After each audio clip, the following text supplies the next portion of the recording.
రోజు ఎక్కడో ఒక చోట ఏదో ఒక రకంగా బీసీల పైన దాడులు జరుగుతున్నాయి, ఇండ్ల పైన దాడులు జరుగుతున్నాయి, హత్యా ప్రయత్నాలు జరుగుతున్నాయి, కులాల పేరు చెప్పి అవమానించే కార్యక్రమం చేస్తున్నారు. అన్ని రకాలుగా అరాచకాలు చేస్తున్నప్పటికీ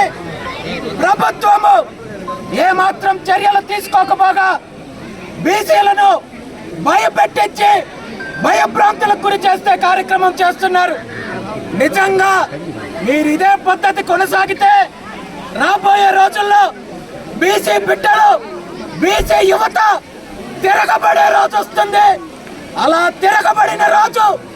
మీ పార్టీ అరాచకాలు, మీ పార్టీ రౌడీయిజము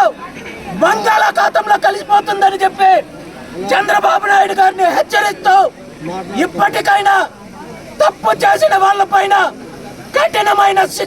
చర్యలు తీసుకోకుంటే మీరు తగిన మూల్యం చెల్లిస్తారని చెప్పి తెలియజేస్తూ ఈ సంఘటనకు సంబంధించి బాధ్యులు ఎవరైతే ఉన్నారో వాళ్ళందరి మీద కూడా హత్యా ప్రయత్నం కేసు నమోదు చేసి వెంటనే అరెస్ట్ చేసి కఠినంగా శిక్షించే విధంగా చర్యలు తీసుకోవాలని చెప్పి జిల్లా ఎస్పీ గారిని డిమాండ్ చేస్తూ ఈరోజు బీసీ బిడ్డకు ఎక్కడైతే అవమానం జరిగిందో అక్కడే నిరసన కార్యక్రమానికి వెళ్తున్నాము ఇప్పుడు అని చెప్పి ఈ సందర్భంగా